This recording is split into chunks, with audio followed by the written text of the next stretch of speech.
Economía Hoy, democratizando la educación financiera. Y ahora quiero entrarle a las finanzas públicas. Sé que me estoy alargando, pero creo que son números importantes que ustedes deben manejar. La presentación va a quedar grabada en Economía Hoy y a los que tengan interés también se las podemos mandar después en PowerPoint. Ayer el Ministerio de Hacienda publicó los resultados del mes de mayo. Yo vi los artículos de hoy en el periódico y tienen un problema, y es que ven el acumulado. Cuando uno está analizando situaciones de crisis, tiene que ver el momento, tiene que ver el marginal. Los economistas somos muy dados a eso. El precio se fija por los marginales, no por los promedios. Si uno administra un negocio público o privado con promedios, está fregado. Uno tiene que administrar con los marginales. Y el dato del mes de mayo está inflado porque meten 75,000 millones de colones en los ingresos fiscales que vienen de una transferencia del INSS al gobierno.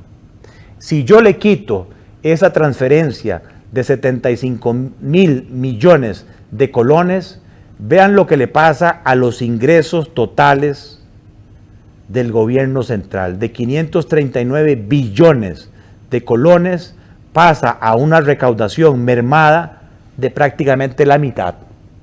Ese es el impacto del COVID en una menor recaudación. Por eso un error para mí la moratoria que se dio, porque mucho de esa moratoria era del IVA y es plata que no pagan las empresas, las recaudan y se la dejan. Entonces en junio aparentemente esa moratoria se va a acabar porque urge resolver el tema aquí o paliar el tema de las finanzas públicas. Vean el gasto total sin intereses, más bien lo que le está pasando, el marginal. Se dispara a 517. También hay un efecto de gasto incremental, básicamente en gastos de salud. Y tienen el gasto total, ya con intereses, lo que le está sucediendo. Vean que las dos líneas, roja y negra, comparada con la azul, solo en el mes de marzo, la línea de ingresos superó a la del gasto antes de intereses. O sea, quiere decir que nosotros en el mes de marzo tuvimos un alegrón de burro de un superávit primario de 50 billones de colones. Y luego la pandemia nos sumergió otra vez a una situación de déficit primario, pero incluso más severa, como lo pueden ver aquí, viendo abril y mayo. Y una situación de déficit financiero total también más severa. Estos son los números no para asustar, sino que tendríamos que ver quienes tienen que tomar decisiones a nivel del Congreso, porque esta situación no es sostenible en el largo plazo. Este es el bono proteger, lo quise graficar. Tenemos aquí 3 datos. El bono proteger, recuerden que es un subsidio para las personas que están quedando desempleadas. Se recibieron en abril 439,000 solicitudes y de repente pasaron a 951,000. Qué raro, si decíamos que las personas desempleadas, que incrementales, han subido a 60,000, 100,000, 200,000. Ponga los que estaban desempleados antes, 300,000. Se multiplicaron como los panes. El doble de gente pidiendo plata regalada. Claro, cuando usted regala las cosas, como en economía, si usted no tiene precio, la demanda es infinita. Todo el mundo pone la mano, ¿verdad?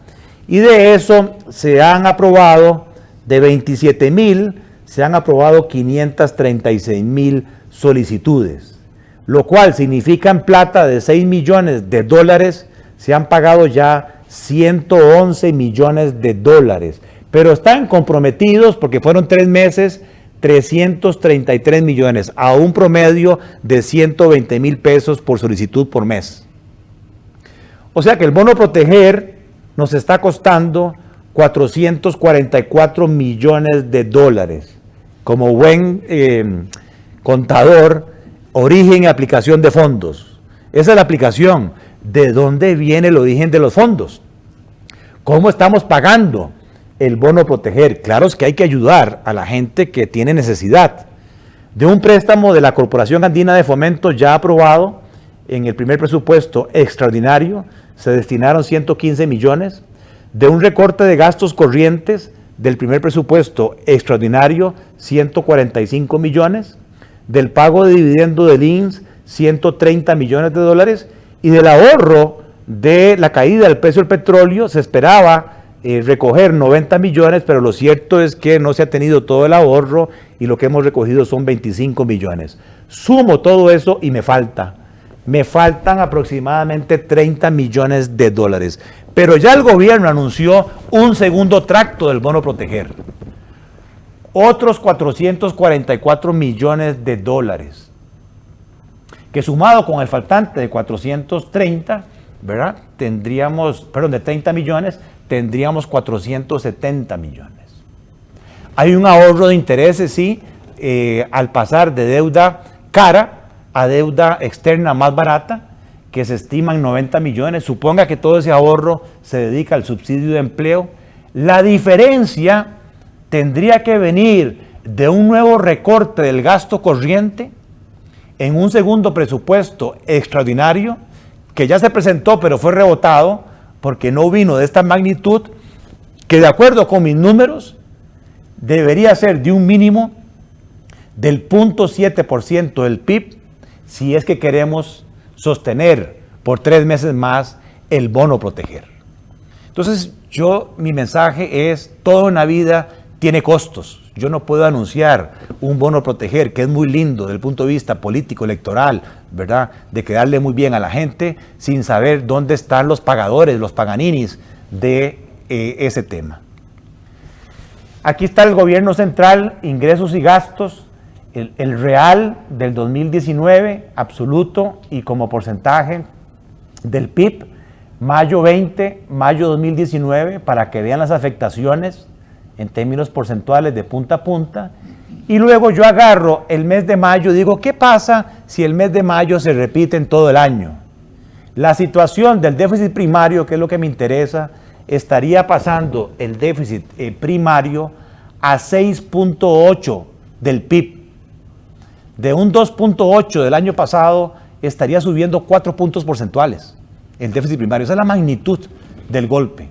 Y el déficit total estaría pasando del 6.9 a 10 puntos del Producto Interno Bruto. Y aquí lo que les puse fue el promedio respecto al PIB de las finanzas públicas de enero a marzo antes de COVID y la situación con el COVID de abril y mayo. Vemos que los ingresos están cayendo un 17%, ¿verdad? Básicamente por el impuesto de utilidades, el IVA, aduanas, consumo y otros. Y el gasto total apenas cae 5.8. Y vean que el gasto total antes de intereses más bien sube 8 puntos. ¿Dónde? En transferencias. Las transferencias están subiendo como porcentaje del PIB un 30%.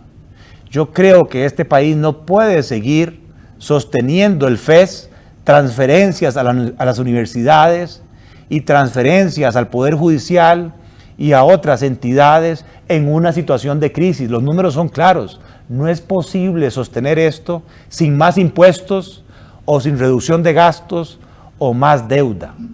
Vean que la situación es tal que el déficit primario se está incrementando 1.244% o el déficit financiero un 63%. Este es el impacto de las finanzas públicas según el Ministerio de Hacienda. Antes del COVID esperaban 6.2 para este año y ahora esperan 8.61. O sea que el COVID nos está costando en finanzas públicas 2.4 del Producto Interno Bruto, 1.500 millones de dólares. ¿Cómo? Una caída de recaudación de 3 puntos del PIB, un aumento de gasto corriente sin tomar en cuenta la segunda etapa del bono proteger, ¿verdad? Un recorte de gastos corrientes en el primer presupuesto y segundo de 0.4%, y el Ministerio de Hacienda espera para llegar a este déficit de 8.6 que el Congreso le apruebe tomar del Fonatel 242 millones de dólares, que el Congreso le apruebe apropiarse de todos los superávit de entidades autónomas, ley pagar, por 240 millones, uno que ya le aprobaron, que es el aporte del INSS y el impuesto de combustibles. Si eso no se da, agréguele a este 8.61 ese un punto porcentual y estamos cerca del 10% que yo estimo. Y la deuda estaría pasando del 62 al 67. ¿Cómo tapar el hueco? Vean que el hueco va a subir del 10.6 del PIB a 12.5. Se requiere tapar el hueco este año en casi 8.000 millones de dólares. ¿Cómo? Vía deuda interna 3.000 millones, de los cuales ya he captado 2.100, faltaría por captar 2.200 millones. Y hace falta con deuda externa 4.400, hay un sobrante de la emisión del año pasado de eurobonos de 1.000 millones, y el Congreso de la República tendría que aprobar 3.400 millones de dólares.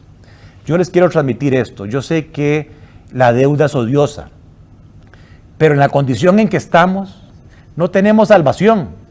Si no tomamos estos préstamos que son de largo plazo, tasas de interés bajísimas del 1, 1,5, tenemos que ir a emitir eurobonos con un ENVI, con un margen, con un spread sobre los bonos del Tesoro americanos de 10, 11 puntos. Nos costaría entre el 9 y 10% de tasa de interés.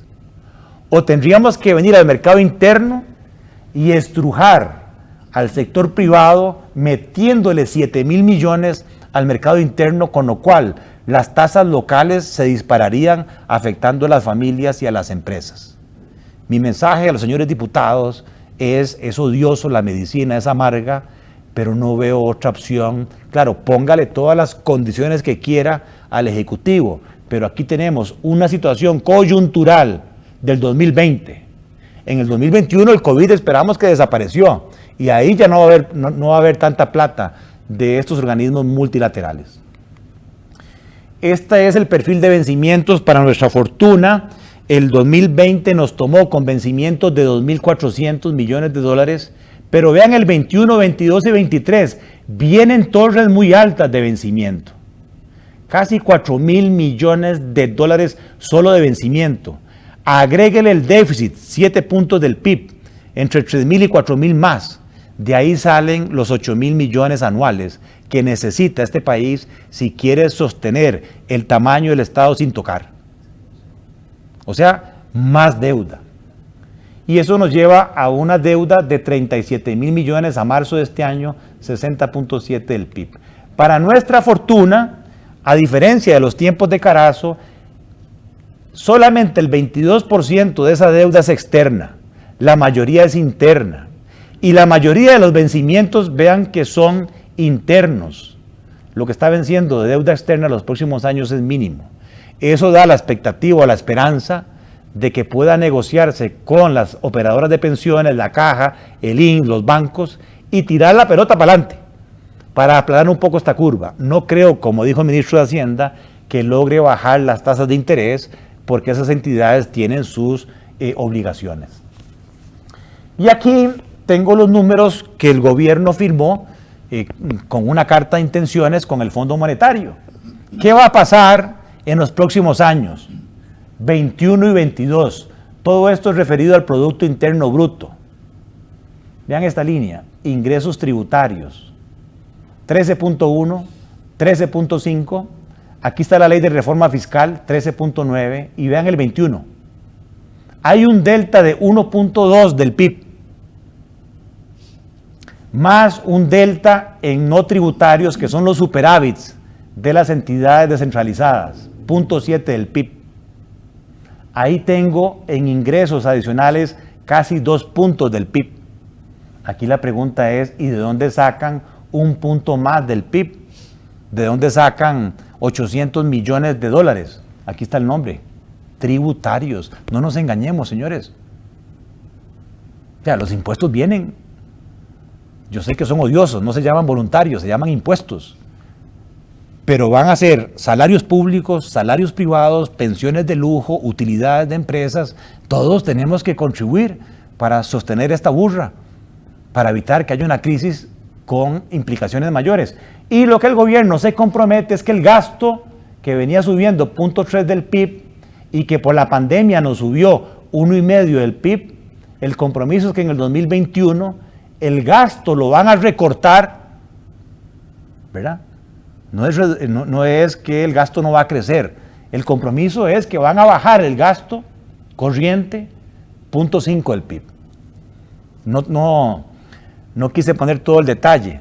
No es por la vía de salarios, sino que es por la vía de transferencias lo que el compromiso aparentemente viene en los números que el gobierno presentó. Y eso nos llevaría a un compromiso, vean esto, que en el 2022 el déficit primario es 0. Ese es el compromiso, que se alcanza en el 2022, interesantemente, en plena campaña electoral, un déficit primario nulo, de equilibrio, y un déficit financiero del 5.2%, y una deuda que en ese momento estaría en el 70% del PIB, y que se estima que en el 2034 bajaría al 50%. Economía Hoy, democratizando la educación financiera.